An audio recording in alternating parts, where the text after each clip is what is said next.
안녕하세요. 10월 27일 금요일 날마다 죽게로 큐티 가이드 시작하겠습니다. 오늘 본문은 창세기 24장 1절부터 9절까지의 말씀입니다. 부모로서 자녀를 양육할 때 중요하다라고 여겨지는 순간은 언제일까요? 사실 중요하지 않을 때가 없겠지만 자녀가 결혼하는 순간이 그래도 가장 특별한 순간 중 하나가 아닐까 생각해 봅니다. 그동안 가정 안에서 품에 안고 양육했던 자녀였지만 이제는 배우자를 만나서 부모의 곁을 떠나는 순간이기 때문에 가장 중요하고도 특별한 순간이라고 생각하게 되는 것 같습니다. 우리의 자녀의 결혼 순간도 이렇게 중요하고 특별하지만 아브라함의 아들 이삭의 결혼은 더 특별한 것이었습니다. 왜 특별할까요? 이삭은 아브라함의 뒤를 이을 언약의 아들이었기 때문이에요.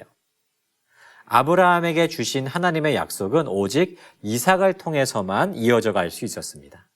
그렇기 때문에 이삭의 결혼은 매우 특별하고도 중요한 것이었죠. 오늘부터 이어지는 말씀은 이삭의 결혼 과정을 자세히 다루기 시작합니다. 오늘 말씀은 그 시작점을 다루고 있죠.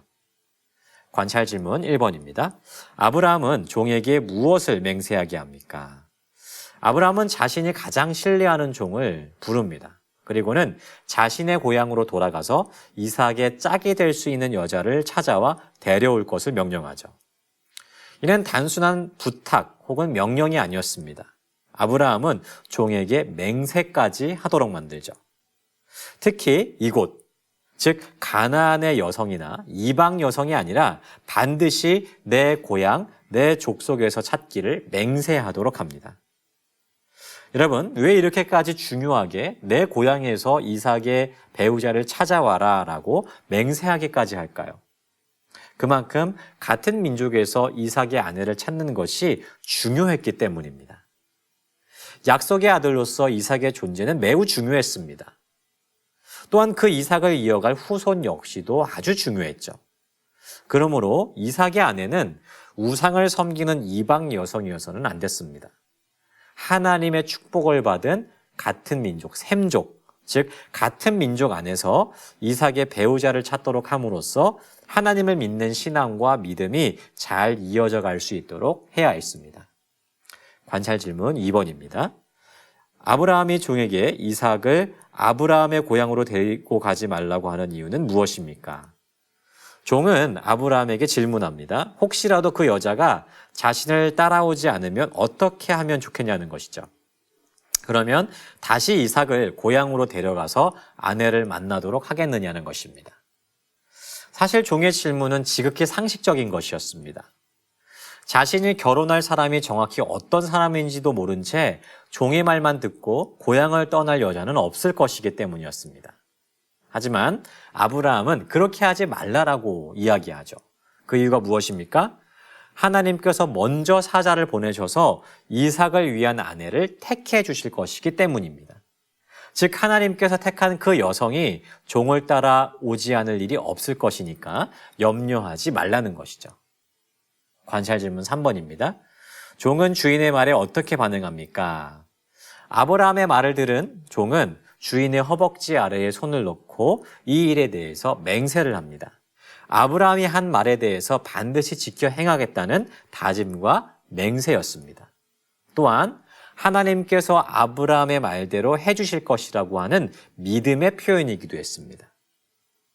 이 종은 주인에 대한 충성심을 가지고 있었을 뿐만 아니라 하나님을 향한 믿음 또한 가지고 있었던 충직하고 신실한 종이었던 것이죠. 사랑하는 여러분, 오늘 이 말씀이 우리에게 주는 메시지는 무엇입니까? 오늘 말씀은 아브라함과 종이 가진 믿음이 우리에게도 있는지를 묻고 있습니다. 아브라함이 자기 아들의 짝을 찾기 위해서 세운 가장 확실한 기준이 무엇이었습니까? 재물도 아닙니다. 그렇다고 해서 얼마나 좋은 가문 출신이었는지 보는 것도 아니었습니다. 보통 고대 시대에 부모가 자녀의 짝을 정해주는 경우에는요, 자기 가문에 유리한 그러한 정략 결혼을 하는 경우들이 참 많았습니다. 하지만 아브라함은 그렇게 하지 않았다는 것이죠.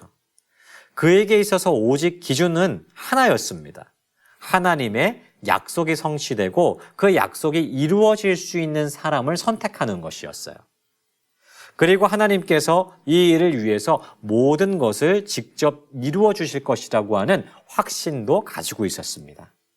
여러분, 우리는 가장 중요한 선택의 순간 앞에서 무엇을 기준점 삼으며 선택하고 있습니까? 우리 역시 나의 유익을 위해서 선택하는 것이 아니라 오직 하나님의 뜻이 이루어지는 길을 선택하기를 소망합니다. 아브라함이 선택한 길은 매우 쉽지 않은 일이었습니다. 하지만 하나님께서 이루실 것을 확신하면서 이 일을 선택했죠. 마찬가지입니다.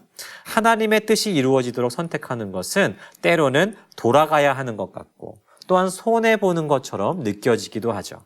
하지만 결국 그 일을 선택했을 때 우리는 하나님의 뜻과 약속이 나를 통해서 이루어지는 그 역사를 보는 은혜를 누리게 될 것입니다. 그러므로 언제 어떻게 무엇을 하든지 항상 하나님의 뜻에 순종하면서 그것을 이루며 살아갈 수 있는 우리 모두가 되기를 소망합니다. 항상 모든 것을 준비하시는 하나님의 손길을 기억하면서 하나님의 뜻에 순종하는 우리 모두가 되기를 주님의 이름으로 축복합니다.